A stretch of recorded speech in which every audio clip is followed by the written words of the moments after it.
হযরত আনাস রাদিয়াল্লাহু তাআলা আনহু হতে বর্ণিত হাদিস, কোন মানুষ যদি দুনিয়াতে এমন কোন জায়গায় কোন আমল করে, এমন কোন পাথরের মধ্যে আমল করে যেই পাথরের কোন জানালা নাই, কোন দরজা নাই, একেবারে আটকানো, ওই পাথরের মধ্যেও কোন মানুষের যদি কোন আমল থাকে, কিয়ামতের দিন সেই আমল হাজির করবে কে? আল্লাহ তাআলা কোরআনুল কারীমের মধ্যে বলেন, ওয়ানাদাউল মাওয়াজিনাল কিসতা লিয়াউমিল কিয়ামাতি ফালা তুযলামু নাফসুন শাইআ ওয়া ইন কানা মিসকালা হাববাতিন মিন খারদালিন আতাইনা বিহা ওয়া কাফা বিনা হাসিবিন। আল্লাহ তাআলা বলেন, আমি কিয়ামতের দিন ইনসাফের বিচারালয় কায়েম করব, ন্যায় বিচারের আদালত কিয়ামতের দিন আমি আল্লাহ কায়েম করব। বাস্তব কথা, তিতা লাগলেও সত্য কথা, দুনিয়ার আদালতগুলোর মধ্যে ইনসাফ নাই, বেইনসাফি ভরা। এখানে যদি একটা ইনসাফ হয়, বেইনসাফি হয় হাজার হাজার, কিন্তু আল্লাহ তাআলার আদালতে কোনো বেইনসাফি নাই। আল্লাহ তাআলা বলেন, ওয়ানাদাউল মাওয়াজিনাল কিসতা লিয়াউমিল কিয়ামাহ। শুধু তাই না, আল্লাহ তাআলা বলেন, ফালা তুযলামু নাফসুন শাইআ। সেই দিন কারো প্রতি সামান্য কোনো জুলুমও করা হবে না। শুধু তাই না, আল্লাহ তাআলা বলেন, ওয়া ইন কানা মিসকালা হাববাতিন মিন খারদালিন আতাইনা বিহা। দুনিয়াতে যদি কেউ কোন সরিষা দানা পরিমাণ আমল করে, আতাইনা বিহা, ওইটারও আমি হাজির করব। সুবহানাল্লাহ। আল্লাহ তাআলা বলেন, শুধু হাজির করব তা নয়, ওই আমলের ব্যাপারে হিসাব গ্রহণ করা হবে। আল্লাহ তাআলা বলেন, এত হিসাব কে করবে? আল্লাহ জবাব দেন, কাফা বিনা হাসিবিন। হিসাব নেওয়ার জন্য আমি আল্লাহই যথেষ্ট। হযরত লোকমান সন্তানদের এই কথা শিক্ষা দিচ্ছে, বাজার তুমি হয়তো আমার সামনে পীর সাহেব হয়ে থাকবা, কিন্তু তুমি যখন রাত্রে বেলা রুমের মধ্যে দরজা আটকাইবা, ওয়াইফাই লাইনটা দিবা, গুনাহ করবা, পাপ করবা, আমার সামনে তো তোমার মতো ভালো ভদ্র আর কেউ নাই। তুমি আমার অগোচরে যায় অপরাধ করবা, গুনাহ করবা, মনে কইরো না যে আল্লাহ তাআলা দেখবে না, আল্লাহ সব দেখবে।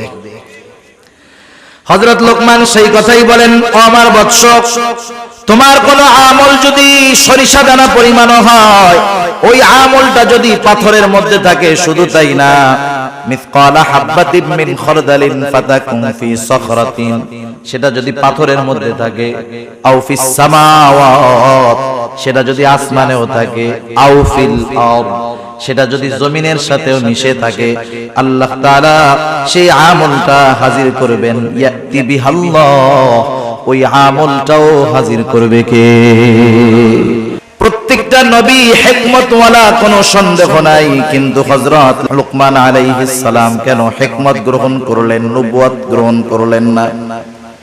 ওনাকে যখন প্রশ্ন করা হলো, উনি তখন বললেন, শোনো, নিঃসন্দেহে নবুয়ত এটা অনেক সম্মানজনক একটা কাজ, কিন্তু আল্লাহ সুবহানাহু ওয়া তাআলা আমাকে নিজের থেকে নবুয়তের জিম্মাদারি দেন নাই, বরং আমাকে অপশন দিয়েছেন। আমি চাইলে নবুয়ত গ্রহণ করতে পারি, আমি চাইলে হিকমত গ্রহণ করতে পারি। নবুয়ত যদি আমি গ্রহণ করতাম, এই নবুয়তের যেই জিম্মাদারি, যেই দায়িত্বটা ছিল, যদি কখনো এই দায়িত্বের ভিতরে কোনো কমতি পড়তো, কোনো ত্রুটি বিচ্যুতি হতো, আল্লাহ তাআলার কাছে এই ব্যাপারে আমার জবাবদিহিতা করতে হতো। কিন্তু আল্লাহ তাআলা যদি নিজ থেকে সরাসরি আমাকে নবুয়ত দান করতেন, তাহলে আমার এই নবুয়তের জিম্মাদারি পালনের সব ব্যবস্থাপনা আল্লাহ তাআলা গ্রহণ করতেন।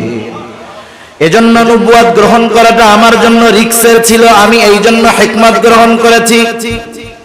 হিকমত কাকে বলা হয়? তাফসীরের মধ্যে আসছে, হিকমত হলো প্রজ্ঞা, হিকমত হলো দ্বীনের পরিপূর্ণ বুঝ, হিকমত হলো স্বপ্নের তাবির তথা স্বপ্নের ব্যাখ্যা। হযরত লোকমানকে আল্লাহ তাআলা হিকমত দান করেছেন। উনি কত হিকমতওয়ালা মানুষ ছিলেন, এখন নয়, শুধু অতীতেও আরব জাতির মধ্যে হযরত লোকমানের হিকমতপূর্ণ ঘটনা কথাগুলার প্রচলন ছিল। তাফসীরের মধ্যে হাদিসের মধ্যেও হযরত লোকমানের এইরকম কিছু কিছু ঘটনা আছে। হযরত লোকমান আলাইহিস সালাম শুরুতেই যে এত সম্মানিত ছিলেন তা নয়, কিন্তু শুরু থেকে তার কর্মকাণ্ডের ভিতরে হিকমতের নিদর্শন পাওয়া যাইত। তিনি একটা মানুষের ছাগল চড়াইতেন, তিনি রাখাল ছিলেন প্রাথমিক সময়। একদিন ওই ছাগলের মালিক এসে বলে, ও লোকমান, তুমি আমার জন্য একটা ছাগল জবাই করবা, আর ছাগলের সবচাইতে সুস্বাদু জায়গার গোশত আমার জন্য নিয়ে আসবা। হযরত লোকমান আলাইহিস সালাম একটা ছাগল জবাই করার পর ওই ছাগলের হৃৎপিণ্ড আর জিহ্বার গোশতটা নিয়ে মালিকের সামনে হাজির। মালিক এবার বলতেছে, লোকমান যাও আর একটা ছাগল জবাই করো, এই ছাগলের সবচাইতে নিকৃষ্ট জায়গার গোশত তুমি আমার সামনে হাজির করবা।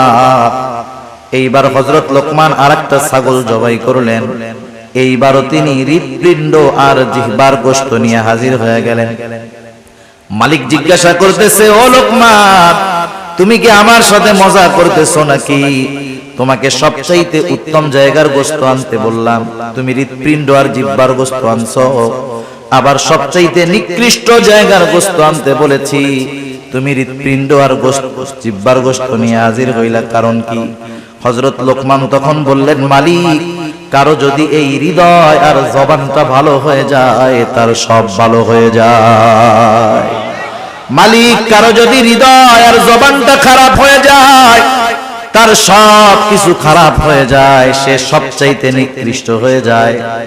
রাসূল আকরাম সাল্লাল্লাহু আলাইহি ওয়াসাল্লাম এই জন্য বলেন, ইন্নাল্লাহা লা ইয়ানজুরু ইলা সুওয়ারিকুম ওয়ালাকিন ইয়ানজুরু ইলা কুলুবিকুম ওয়া আমালিকুম। আল্লাহ তাআলা কারো সূরত দেখেন না, কারো সিরাত দেখেন না। আল্লাহ তাআলা দেখেন না কে কত সুন্দর, বরং আল্লাহ তাআলা দেখেন কার অন্তরটা কেমন। সেজন্য চেহারা, সূরত, সার্টিফিকেট এগুলার কোনো দাম আল্লাহ তাআলার কাছে নাই। যদি হইতো তাহলে আবু জেহেল সম্মানিত ব্যক্তি হইতো, হযরত বেলাল সম্মানিত ব্যক্তি হতে পারতো। হযরত লোকমান উনিও এরকম ছিলেন, হাবশী কালো গোলাম, কালো চুলগুলা কোকড়া, পাগুলা ছড়ানো, ঠোঁটটা মোটা। এক কথায় আমাদের দৃষ্টিতে একটা মানুষকে অসুন্দর দেখার জন্য যা কিছু দরকার সব তার মধ্যে ছিল, কিন্তু আল্লাহ সুবহানাহু ওয়া তাআলা কেমন সম্মান দিয়েছেন। হযরত লোকমান তিনি একদিন মানুষের সামনে বক্তব্য দিচ্ছেন, বক্তৃতা দেওয়ার জন্য দাঁড়ায় গেছেন। উপস্থিত শ্রোতাদের মধ্য থেকে একজন দাঁড়ায় বলে, ও লোকমান, আপনি আপনার বক্তব্য দেওয়ার আগে আপনার নিকটে আমার একটা প্রশ্ন আছে, অনুগ্রহ করে জবাব দিবেন। হযরত লোকমান বললেন, হ্যাঁ বলো। লোকটা এবার বলতেছে, আপনি কি সেই লোকমান নাকি যেই লোকমান আমার সাথে বাগানে বাগানে ছাগল চড়ায় বেড়াইতো? আপনি কি সেই লোকমান নাকি? একটু শিক্ষণীয় বিষয় একটু খেয়াল দিয়া শুনবেন। আমাদের সমাজে অনেক মানুষ আছে, একটা সময় তার কিছুই ছিল না, না ছিল কোনো সম্মান, না ছিল কোনো মর্যাদা, কিন্তু কালের পরিবর্তনে আজকে অনেক সম্মান সম্পদের মালিক। আপনি যদি তাকে তার অতীতের কথা স্মরণ করায়া দেন, দেখবেন সে আপনার উপরে বিরক্ত হবে।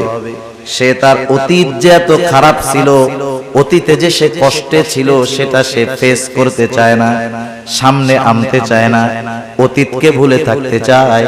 কিন্তু স্বাভাবিক বিষয়টা হলো এমন, যেই ব্যক্তি সর্ব অবস্থায় তার অতীতকে স্মরণ রাখে, অতীতের শিক্ষা নিয়ে চলে, অধিকাংশ ক্ষেত্রে এই ধরনের মানুষগুলা শুকরগুজার বান্দা হয়।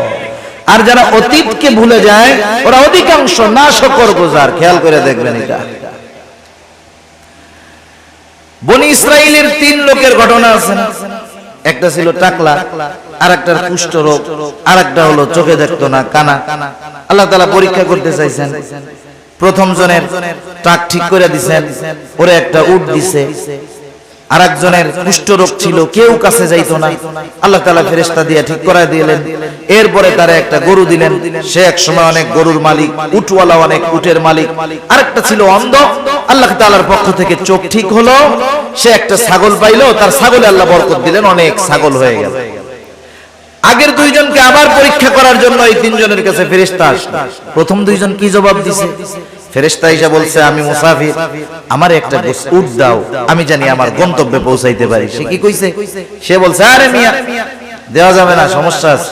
এবার ফেরেশতা তাকে মনে করায় দিয়েছে, ওই অতীত, যায় তুমি তো টাকলা ছিলা, তোমার কাছে কেউ আসতো না, কেউ তোমার কাছে ভিড়তো না, আফসোস করতা শুধু আর বলতা, আরে আমার চুল যদি গজাইতো কত ভালো হইতো। আল্লাহ তাআলা তোমার চুল গজায়া দিলেন, তোমাকে উট দিলেন, উটের মধ্যে বরকত দিলেন, তুমি অতীতকে ভুলে গেছো? বলে না, এগুলো আমার আগের থেকেই ছিল। কি কইছে? আগের থেকেই ছিল। ফেরেশতা এবার বলছে, আল্লাহ তাআলা তোমার যদি আগের অবস্থায় তোমারে ফিরায় দিক। এবার তার নেয়ামত চলে গেছে, আগের অবস্থায় ফিরে গেছে। পরের জন যে কুষ্ঠরোগী, তারও একই অবস্থা, অতীতকেও স্বীকার করছে। কিন্তু যেই লোকটা অন্ধ, তার কাছে যখন যায় বলল, আমি একটা ছাগল চাই, মুসাফির বলল, আল্লাহর বান্দা, তোমার যতগুলা লাগে তুমি নিয়ে যাও, কোনো অসুবিধা নাই, কারণ এক সময় আমার কিছু ছিল না, এগুলা আমাকে আল্লাহ তাআলা দিয়েছে।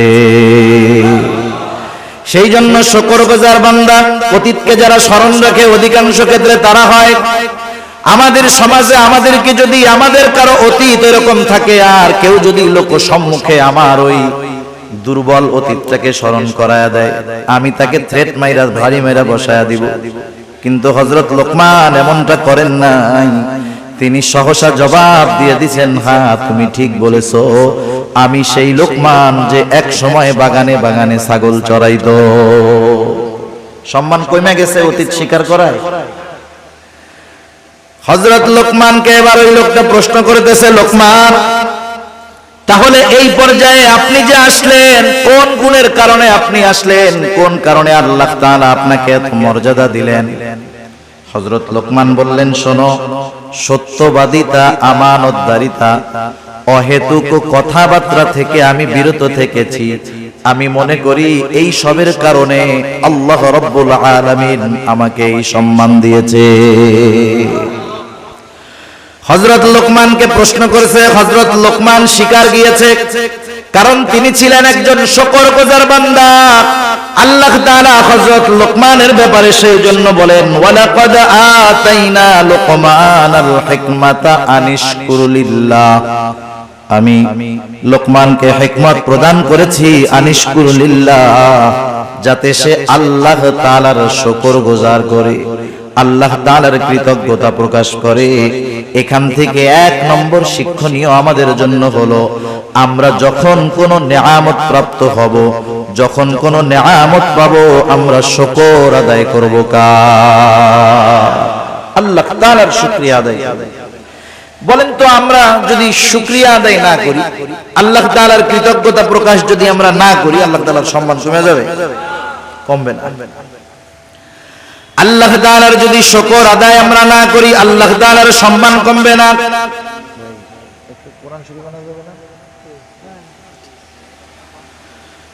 আল্লাহ তাআলার শুকরিয়া আমরা যদি সারা দুনিয়াবাসী না করি, আল্লাহ তাআলার সম্মান কমবে না। আর যদি তামাম দুনিয়ার মানুষ আল্লাহ তাআলার কৃতজ্ঞতা প্রকাশ করে, আমাদের শুকরিয়ার কারণে আল্লাহর ইজ্জত বাড়বেও না। তাইলে শুকরিয়া আদায় করলে আল্লাহ তাআলার কোনো লাভ নাই, না করলে আল্লাহ তাআলার কোনো ক্ষতিও নাই। এজন্য আল্লাহ তাআলা বলেন, ওয়ামান ইয়াশকুরু ফাইন্নামা ইয়াশকুরু লিনাফসি, যে কৃতজ্ঞতা প্রকাশ করে সে সেটা তার নিজের জন্যই করে।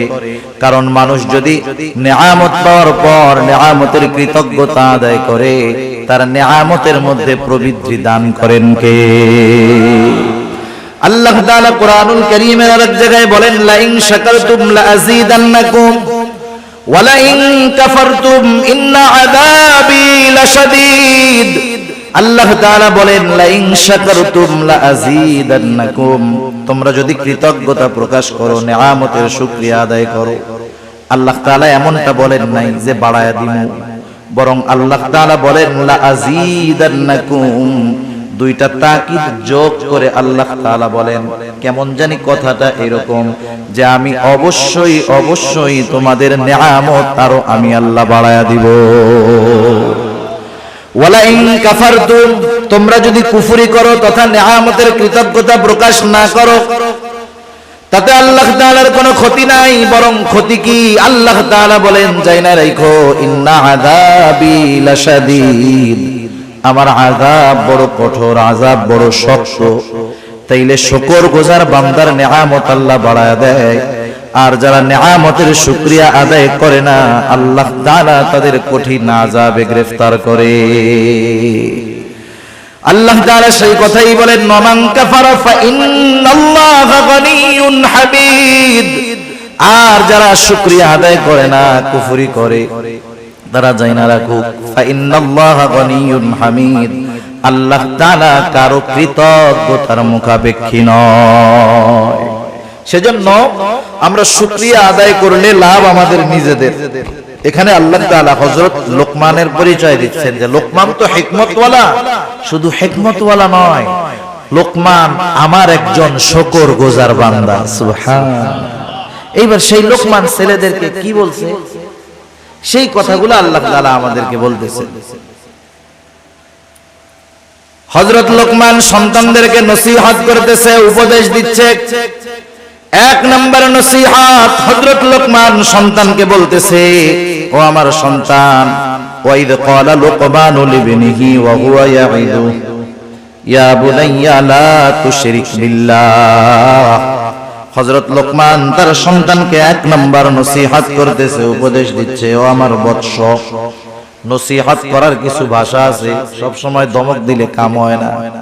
আমরা তো আমাদের বাচ্চা ছেলেদেরকে কিছু উপদেশ দেওয়ার আগে বলে, বেটা আগে পিটানি দে, এই করি সেই করি।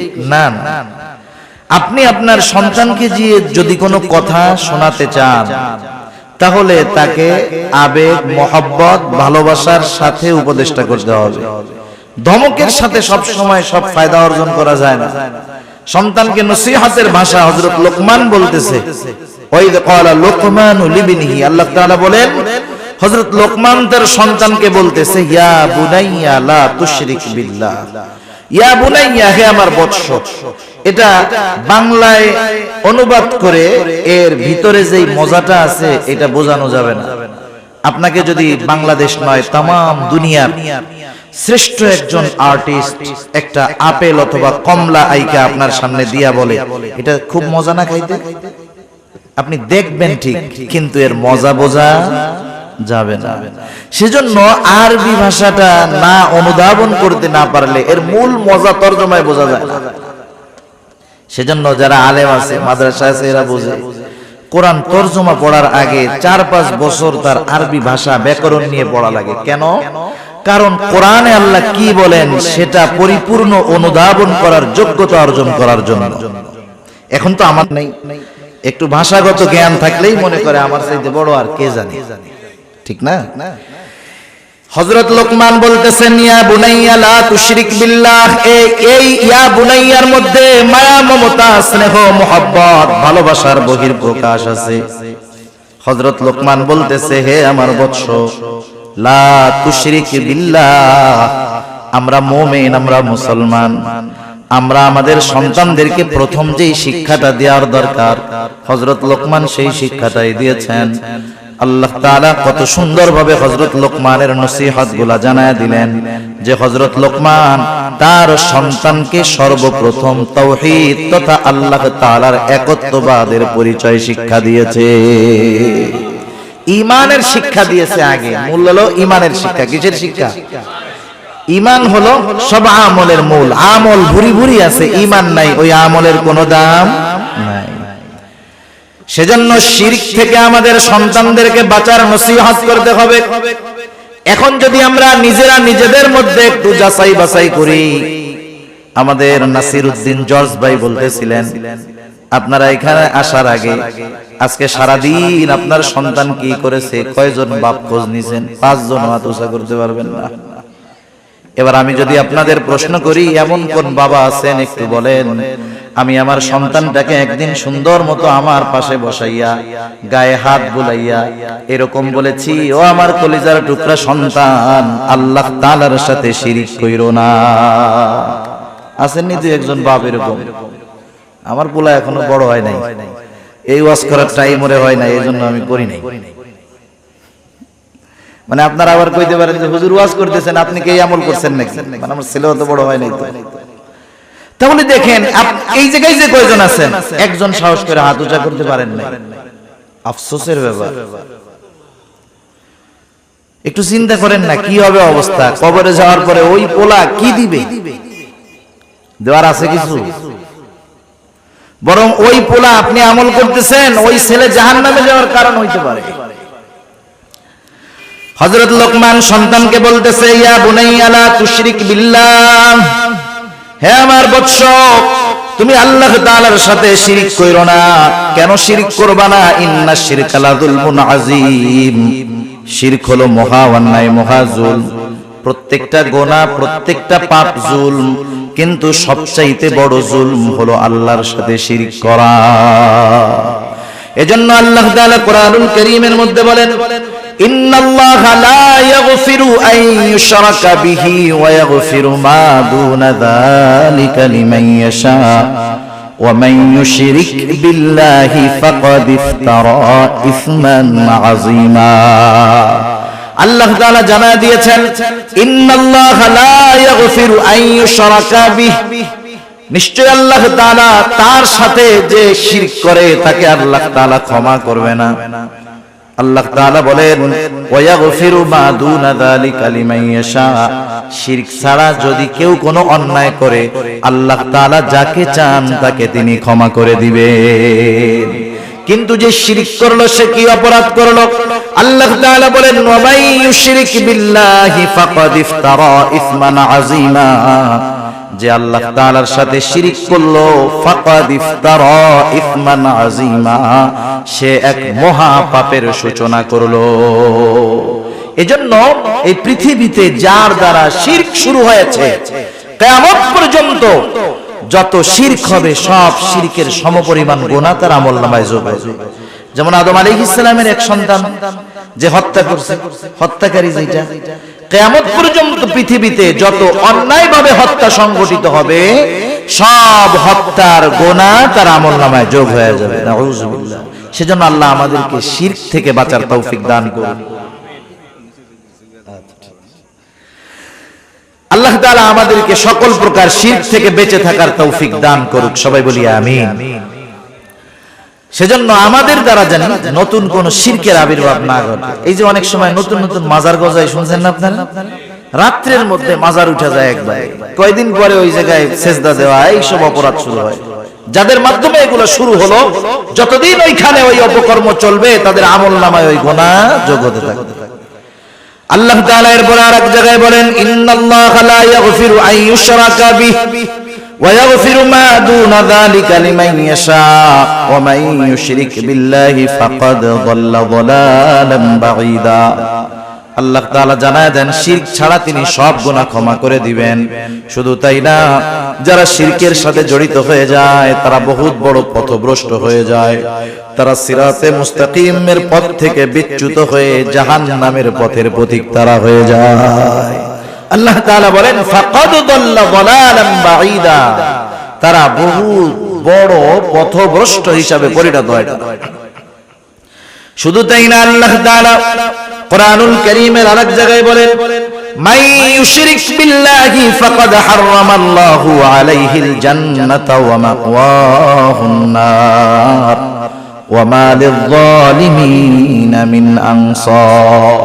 আল্লাহ রাব্বুল আলামিন বলেন, মান ইউশরিক বিল্লাহ, যে আল্লাহ তাআলার সাথে শিরক করে, ফাকাদ হারামাল্লাহু আলাইহিল জান্নাহ, আল্লাহ তাআলা তার জন্য জান্নাতকে হারাম করে দেয়। যারা শিরক করে তাদের জন্য জান্নাত হারাম। জোরে বলেন, তাদের জন্য জান্নাত কি? হারাম, হারাম। শুধু তাই না, আল্লাহ তাআলা বলেন, ওয়া মাওয়াহুন নার ওয়া মা লিয-যালিমিনা মিন নাসীর, আল্লাহ তাআলা বলেন জাহান্নাম এটা কতই না নিকৃষ্ট আবাসস্থল, তাদের জন্য কোনো সাহায্যকারী নাই। আল্লাহ তাআলা যারা শিরক করে তাদের ব্যাপারে একটা উপমা দেন। আল্লাহ তাআলা বলেন ওয়ামান ইউশরিক বিল্লাহ ফাকাআন্নামা খাররা মিনাস সামা ফাতাখতাফুহু আত-তায়রু আও তাহওয়ি বিহির রিহু ফি মাকানিন সাহিক। আল্লাহ তাআলা বলেন মান ইউশরিক বিল্লাহ, যে আল্লাহ তাআলার সাথে শিরক করে, ফাকান্নামা খাররা মিনাস সামা, সে কেমন জানি আসমান থেকে পতিত হয়, আল্লাহ তাআলার জিম্মাদারি তার উপর থেকে উঠে যায়, সে আসমান থেকে পতিত হলো। ফাকান্নামা খাররা মিনাস সামা ফাতাখতাফুহু আত-তায়রু, একটা পাখি তারে সো মাইরা নিয়ে গেল, আও তাহউই বিহির রিহু ফি মাকানিন সাহিক, অথবা প্রচন্ড ঝড় বাতাস তাকে দূরবর্তী অজানা কোন জায়গায় নিক্ষেপ করলো। তার মানে যেই ব্যক্তি শিরক করে সে তার আমল সপ্তবাদ হয়, জাহান্নামের ঠিকানা তার হয়, জান্নাত হারাম হয়। আল্লাহ তাআলা উপমা দিয়ে বুঝাইলেন সে একেবারে ধ্বংস হয়ে যায়, নিঃশেষ হয়ে যায়, শেষ তার সব, জিন্দেগি বরবাদ, আখিরাত বরবাদ। সেজন্য আমরা কখনো চাই না যে আমাদের সন্তানেরা জাহান্নামী হোক, কেউ চায় না, কেউ চায় না। সেজন্য আমরা আমাদের সন্তানদেরকে বোঝাবো যে আল্লাহর সাথে শিরক কইরো না, কারণ শিরক সবচাইতে বড় জুলম, আর শিরক করলে সবচাইতে বেশি বেজার হন আল্লাহ রাব্বুল আলামিন। এটা হযরত লোকমানের প্রথম নসিহত। এরপরে আল্লাহ সুবহানাহু ওয়া তাআলা এই নসিহতের পরে নিজে কিছু নসিহত করেছেন, সময় সুযোগ হইলে ওইটা আমরা শেষে বলবো। আজকে শুধু হযরত লোকমানের নসিহতগুলো আমরা শুনি, একটু খেয়াল রাখবো, মুখস্থ করার চেষ্টা করব। এক নাম্বার নসিহত, হযরত লোকমান তার সন্তানকে কার সাথে শিরক করতে মানা করছে। দুই নাম্বার, এবার সন্তানকে উদ্দেশ্য করে হযরত লোকমান বলতেছে ইয়া বুনাইয়া ইন্নাহা ইন তাকু মিসকালা হাববাতিন মিন খারদালিন ফাতাকুন ফি সাখরাতিন আও ফিস সামাওয়াতি আও ফিল আরদি ইয়াতি বিহাল্লাহ। আল্লাহর সাথে শিরক করবা না, পাপ করবা না, শিরক করবা না। শুধু তাই না, এবার আল্লাহ তাআলা কতটা সূক্ষ্মদর্শী, তার মানে আল্লাহ তাআলা আমাদেরকে কতটা দৃষ্টির ভিতরে রাখেন। হযরত লোকমান সন্তানকে সেটা বুঝাইতেছেন।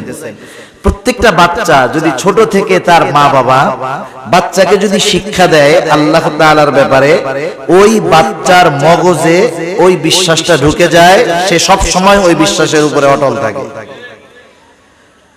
হযরত লোকমান সন্তানকে এবার কি বলতেছে, ইয়া বুনাইয়া ইন্নাহা ইন তাকু মিসকালা হাববাতিন মিন খারদাল। একটু খেয়াল দিয়ে শুনেন, বলতেছে হে আমার বৎস, ইন্নাহা সেই জিনিসটা, ইন্নাহা সেই জিনিসটা, কোন জিনিসটা? মুফাসসিরিনে কেরাম দুইটা মত পাওয়া যায়। এক নাম্বার হলো এই ওই জিনিসটার দ্বারা উদ্দেশ্য হলো কোন পাপ। কোন কোন মুফাসসির বলেন পাপ না, সেটা যে কোনো আমল, ভালো আমল হতে পারে, মন্দ আমল হতে পারে। হযরত লোকমান সন্তানকে বলতেছে ও আমার বৎস, তুমি যেই আমলই করো না কেন, ভালো অথবা মন্দ, ইন্নাহা ইন তাকু মিসকালা হাববাতিন। আল্লাহ তাআলা হযরত লোকমানের নসিহতটা কত সুন্দরভাবে দেখেন আমাদের খেদমতে পেশ করে বলেন। হযরত লোকমান সন্তানকে বলতেছে তুমি যেই আমলটা করো সেই আমলটা যদি সরিষা দানা পরিমাণও হয়, ইন্নাহা ইন তাকু মিসকালা হাববাতিন মিন খারদালিন ফাতাকুন ফি সাখরাতিন আও ফিস সামাওয়াতি আও ফিল আরদি ইয়াতি বিহাল্লাহ। তুমি যেই আমলটা করো, ভালো হোক আর মন্দ হোক, ওই আমলটা যদি সরিষা দানা পরিমাণ হয়, কি দানা পরিমাণ বলেন? ওই আমলটা যদি সরিষা দানা পরিমাণ হয়, আর ওই আমলটা যদি পাথরের মধ্যে থাকে, কোন জায়গায় থাকে? হযরত আনাস রাদিয়াল্লাহু তাআলা আনহু হতে বর্ণিত হাদিস, কোন মানুষ যদি দুনিয়াতে এমন কোন জায়গায় কোন আমল করে, এমন কোন পাথরের মধ্যে আমল করে যেই পাথরের কোন জানালা নাই, কোন দরজা নাই, একেবারে আটকানো, ওই পাথরের মধ্যেও কোন মানুষের যদি কোনো আমল থাকে, কিয়ামতের দিন সেই আমল হাজির করবে কে? আল্লাহ তাআলা কোরআনুল কারীমের মধ্যে বলেন, ওয়ানাদাউল মাওয়াজিনাল কিসতা লিয়াউমিল কিয়ামাতি ফালা তুযলামু নাফসুন শাইআ ওয়া ইন কানা মিসকালা হাববাতিন মিন খারদালিন আতাইনা বিহা ওয়া কাফা বিনা হাসিবিন। আল্লাহ তাআলা বলেন, আমি কিয়ামতের দিন ইনসাফের বিচারালয় কায়েম করব, ন্যায় বিচারের আদালত কিয়ামতের দিন আমি আল্লাহ কায়েম করব। বাস্তব কথা, তিতা লাগলেও সত্য কথা, দুনিয়ার আদালতগুলোর মধ্যে ইনসাফ নাই, বেইনসাফি ভরা। এখানে যদি একটা ইনসাফ হয়, বেইনসাফি হয় হাজার হাজার, কিন্তু আল্লাহ তাআলার আদালতে কোনো বেইনসাফি নাই। আল্লাহ তাআলা বলেন, ওয়ানাদাউল মাওয়াজিনাল কিসতা লিয়াউমিল কিয়ামাহ। শুধু তাই না, আল্লাহ তাআলা বলেন, ফালা তুযলামু নাফসুন শাইআ। সেই দিন কারো প্রতি সামান্য কোনো জুলুমও করা হবে না। শুধু তাই না, আল্লাহ তাআলা বলেন, ওয়া ইন কানা মিসকালা হাববাতিন মিন খারদালিন আতাইনা বিহা। দুনিয়াতে যদি কেউ কোনো সরিষা দানা পরিমাণ আমল করে, আতাইনা বিহা, ওইটারও আমি হাজির করব। সুবহানাল্লাহ। আল্লাহ তাআলা বলেন, শুধু হাজির করব তা নয়, ওই আমলের ব্যাপারে হিসাব গ্রহণ করা হবে। আল্লাহ তাআলা বলেন, এত হিসাব কে করবে? আল্লাহ জবাব দেন, কাফা বিনা হাসিবিন। হিসাব নেওয়ার জন্য আমি আল্লাহই যথেষ্ট। হযরত লোকমান সন্তানদের এই কথা শিক্ষা দিচ্ছে, বাজার তুমি হয়তো আমার সামনে পীর সাহেব হয়ে থাকবা, কিন্তু তুমি যখন রাত্রে বেলা রুমের মধ্যে দরজা আটকাইবা, ওয়াইফাই লাইনটা দিবা, গুনাহ করবা, পাপ করবা, আমার সামনে তো তোমার মতো ভালো ভদ্র আর কেউ নাই। তুমি আমার অগোচরে যায় অপরাধ করবা, গুনাহ করবা, মনে কইরো না যে আল্লাহ তাআলা দেখবে না, আল্লাহ সব দেখবে। হযরত লোকমান সেই কথাই বলেন, ও আমার বৎস, তোমার কোন আমল যদি সরিষা দানা পরিমাণ হয়, ওই আমলটা যদি পাথরের মধ্যে থাকে, শুধু তাই না, মিসকালা হাববাতিন মিন খারদালিন ফাতাকুন ফি সখরাতিন, সেটা যদি পাথরের মধ্যে থাকে, আও ফিস সামাওয়াত, সেটা যদি আসমানেও থাকে, আও ফিল আরদ, সেটা যদি জমিনের সাথেও মিশে থাকে, আল্লাহ তাআলা সেই আমলটা হাজির করবেন। ইয়াতি বিহাল্লাহ, ওই আমলটাও হাজির করবে কে? আল্লাহ তাআলা কেন হাজির করতে পারেন? কারণ আল্লাহ তাআলা ইন্নাল্লাহা লাতীফুন খাবীর, কারণ আল্লাহ তাআলা হলেন সব খবর জানে। শুধু তাই না, সূক্ষ্ম দ্রষ্টা, সূক্ষ্ম থেকে সূক্ষ্মাতীত সব বিষয়ের খবর আল্লাহ তাআলার কাছে আছে। আরে আমল সংগঠিত হওয়ার পরে তো সেটা আল্লাহ তাআলা জানেন। আমি যখন কোনো আমল করার চিন্তা করি, বদ আমলের চিন্তা করি, সেটারও খবরও যিনি জানেন তিনি কে? আল্লাহ তাআলা সূরাতুল কাফের মধ্যে বলেন, ওয়ালাকাদ খালাকনাল ইনসানা ওয়া না'লামু মা তুওয়াসওয়িসু বিহি নাফসুহু ওয়া নাহনু আকরাবু ইলাইহি মিন হাবলিল ওয়ারিদ। আল্লাহ তাআলা বলেন, আমি মানুষ সৃষ্টি করেছি, ওয়া না'লামু মা তুওয়াসওয়িসু বিহি নাফসুহু, আমি জানি কোন জিনিস তার অন্তরের মধ্যে ওয়াসওয়াসা দেয়।